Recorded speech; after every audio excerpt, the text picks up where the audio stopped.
Welcome to Lake Highland Preparatory School.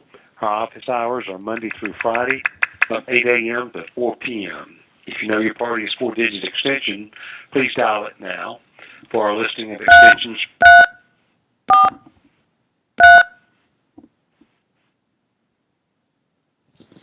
Please hold while I try that extension.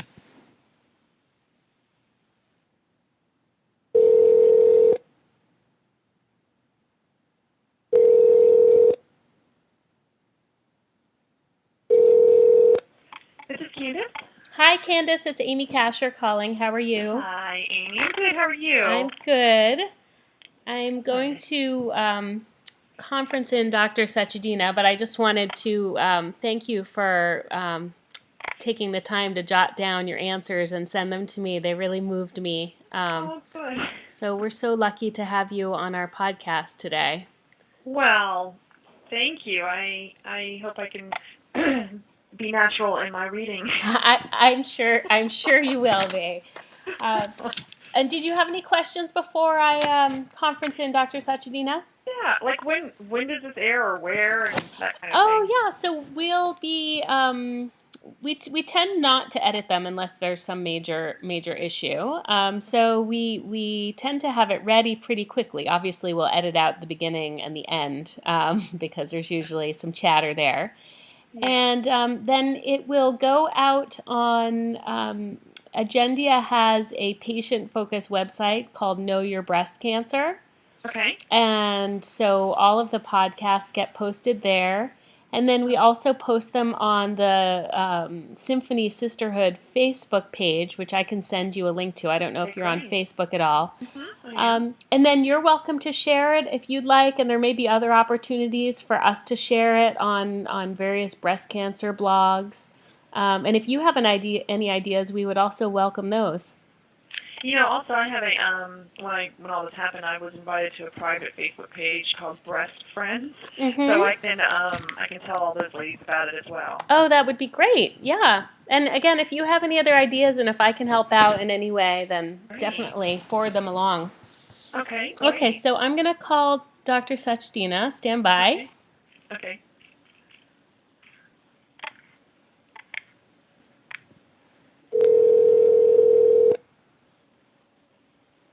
Hello. Dr. Sachedina? Hi, Amy. How are you? Hi, good. How are you? I am well, thank you. Candace, are you still there? I am. Hello. Hey, Candace. How are you? I'm good. How are you? Good. Thank you for doing this. Yes, welcome. Dr. Sachedina, I just wanted to thank you for putting us in touch with Candace. She's been wonderful to work with, and so we're so grateful to have both of you. Oh, you're welcome. You're welcome. So the way this typically works is that before we begin the official recording, I leave about a 5-second buffer just so that it's easy to edit out the beginning and then the end where we might have some chatter. Do either of you have any questions about the recording or about the questions before we begin? I'm good. No, me too. Okay, great. And we typically Are you gonna have the website on the podcast info, or is there something that needs to be addressed in the questions? You mean the Metu and Lee website? Yeah. Yes. What we can do is when we post the podcast, we can in the transcript and the link, we can also put, for more information, please see the website. Okay. And then when we post it, also on the Facebook page, we'll make sure to include a link. So we'll definitely have links wherever possible because we want to drive people to your great information and site. All right, that's great. I just wondered about that. Yes. And our Facebook page will be on there too? That will link up everything? Sure, we can do that as well. Yep. All right, perfect. I'll put you in touch with Elise, who is our person, after the podcast so that we can make that all work. Okay, super. Cool. And I'm making a note to myself as well. Very good. Okay, so I'm going to leave about a 5-second buffer and then we will begin. Okay.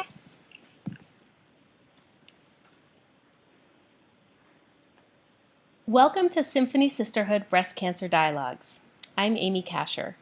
Today our guest is Dr. Shenin Sachedina, founder of the Central Florida Breast Center in Winter Park, Florida. Dr. Sachedina is a board-certified surgeon specializing in breast disease.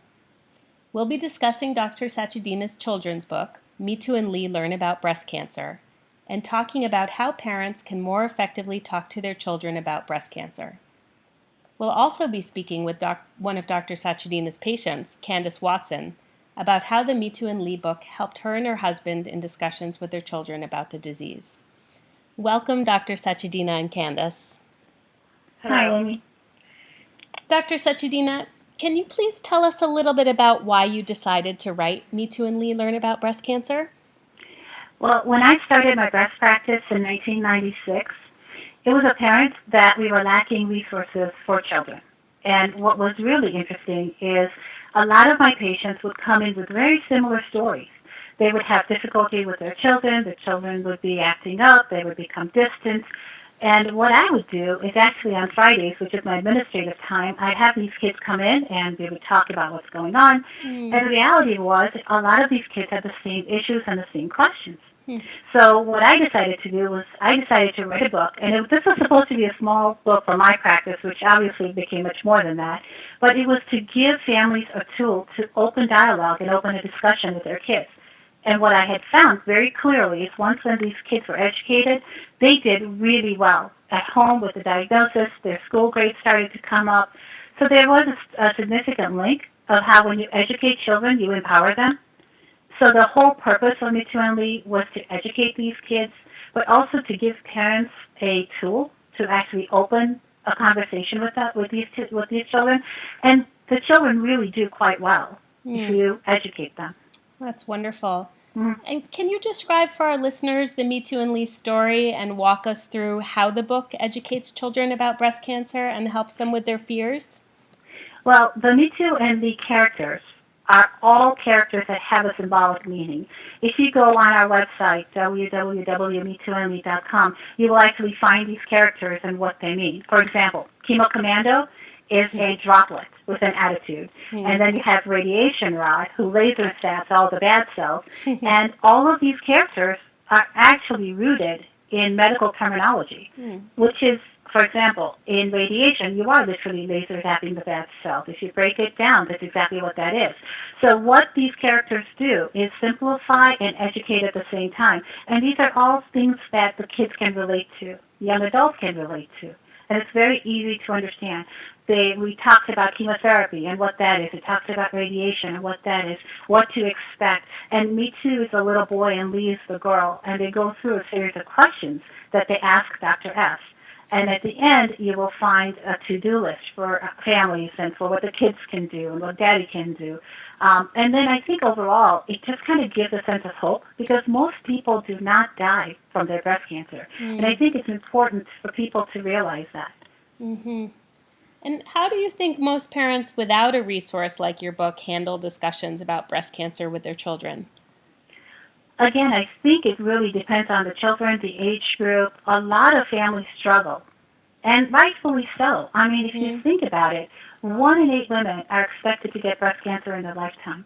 October is all about Breast Cancer Awareness Month, and these children hear all of these stories about breast cancer. They see the bald heads, they see the chemotherapy, they see the tears. And, you know, the thing is, that's so powerful, whereas I think it's very difficult for families when they don't open up and have a discussion with their children to get beyond that. And Candace, I understand that you were diagnosed with breast cancer in March of this year. Can you tell us a little bit about how your children reacted to you telling them about your diagnosis? Sure. The very first day of my diagnosis, we went right home and we told them. And we thought there was no hiding it because it was the first day of our spring break, and any and all the plans that we may have had to be put on hold because of all the battery tests that were going to happen that week. My husband actually did most of the talking, and he started with, everything's going to be okay, but Mommy has cancer, and Dr. Sachedina is going to take care of her. It's going to be tough, but we can get through this. My youngest daughter had just turned 9, and my oldest had just turned, she was 13 at the time. And so the youngest, I think, was a little shocked. She started acting a little nervous and a little silly. The older one got it, and she got teary. And so we gave them the Metu and Lee book that day, and Dr. Sachedina had inscribed it to them, so it was very personal. Wow. And what do you think was most difficult for your children in dealing with your diagnosis and treatment? I think that we so wanted normalcy for them, and for any family, we strive for to have a happy home and somewhat of a routine. And the routine was just pushed to the side when cancer came along. We had different people bringing food to the house and lots of phone calls and flowers, and so with all these appointments, we had different people coming in, so there was a lot of traffic in the house. And while we felt the love and we appreciated it, but it also was showing the girls this was a constant reminder that I had cancer. And I cried a lot, and they don't like to see me cry, so that was probably a very hard part of it. And I think also the timing was for radiation was right before the summer camp, so they would go with me to radiation appointments, and that was a daily reminder for them as well. And I would say I have to give credit to their dad because he was really great in keeping us all grounded throughout the diagnosis and the treatment. So the support system is very, very important, I think. I agree. And what other advice do you have for other families dealing with a diagnosis of breast cancer? We're a very open family, and so we don't hide very much. And like Dr. Sachedina said a couple minutes ago, it really depends on the age of the children affected. And as much, again, as I wanted everything to be normal, there were times that we're trying. And I think we did a really good job at having them believe that everything was going to turn out okay. And I think we did such a good job that sometimes they weren't very sympathetic toward me. I was like, I want a little more, come on. That's what you get having teenagers. Exactly. But I think it's really important to have faith in your medical team, which we had 100% faith in Dr. Sachedina. We still do. We always will. So that's the first step.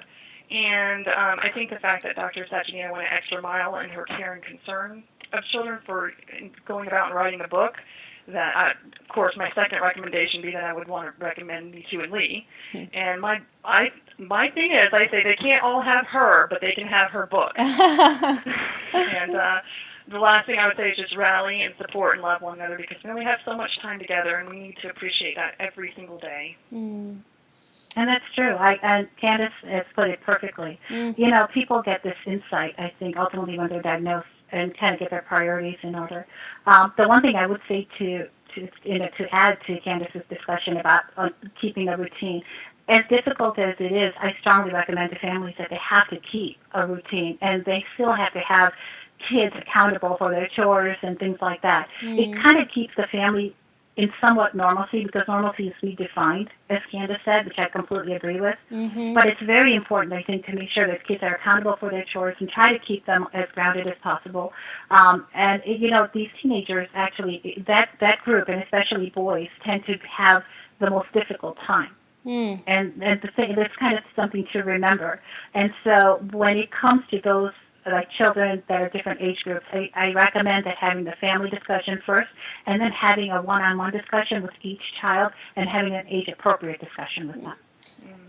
Dr. Sachedina, are some children just too young to make sense of breast cancer and all that the disease entails?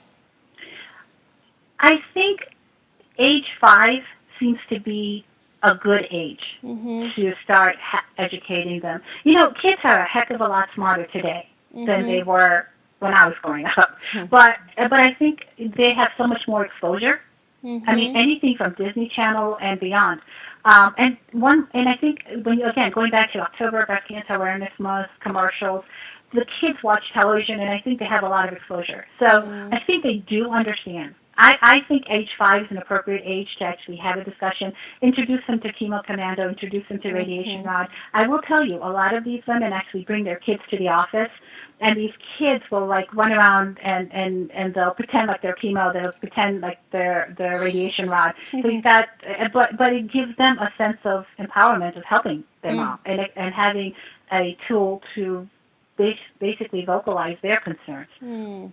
And speaking of helping, and maybe to Candace's point of maybe not feeling like things were too normal and she wanted a little more sympathy, one thing I love about Metu and Lee is the to-do list for kids at the end. Can you share a couple of things that kids can do for their moms as they go through treatment and why it's important for them to get involved? Well, again, getting involved, children like to do. They love to do. They love to do for others, and overall, kids they're pleasers. So if you take a look at the to-do list, there is things like making a card or having a movie night and having popcorn and basic things that are activities the families can do together. And then there's a to-do list for dad. But basically it has to do with, bring her flowers, arrange for whatever date night. I like celebration nights. I like celebration nights after radiation and after chemotherapy. And those are all things that the kids can look forward to. They can bake a cake on those nights, or cookies or brownies. But what's really interesting is every step forward, every celebration is yet one more step towards getting better. Well, we are so grateful for Metu and Lee Learn about breast cancer and for your wisdom, Dr. Sachedina.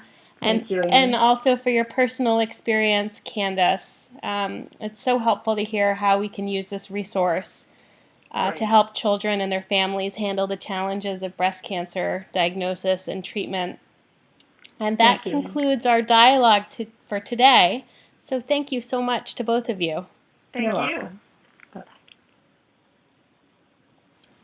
And that's a wrap. Thank you. Candace. That was fantastic, both of you. It was just so natural and really, really excellent. So, Good. thank you. And I was telling Candace before we got you, Dr. Sachedina, that we're going to be posting this on the Know Your Breast Cancer website and also on the Symphony Sisterhood Facebook page and maybe on some other breast cancer blogging sites. So as this gets posted, we'll let you know where it's posted, and obviously you should feel free to use it as you see fit. It should be ready within a couple of days. Usually we're pretty quick to get it out. I think this is great. Exciting. And you know what's really neat, Candace? I liked exactly what you did. I liked how you, just the whole concept of, we're open, this is what we did, and that's sort of the whole plan is I want people to start having this discussion with kids, and I think you did such a great job of how you laid it out. So I like, this is better than, like, in my opinion, a TV interview or a radio interview, because this is going to reach so many people. Yeah. And and that's why I really wanted you to do this. I think this is so much more powerful because it can be rerun, and it'll have access to people globally. It's not just like a local TV show or a national TV show. So I think this was really important. So thank you for doing it. Well, you're so welcome, and thank you for having faith in me and Amy. When she sent the questions, I really sat down. I'm like, I've got to have these answered, and I want to have it typed out, and I want to have this right here in front of me because I did not want to mess it up. You did an amazing job. You did an amazing job. Okay, well, thank you, Candace. Take care. All right, ladies. Thank you so much. I'll be in touch soon. All right, talk to y'all later. Bye-bye. All right, Okay, bye, everybody. bye-bye.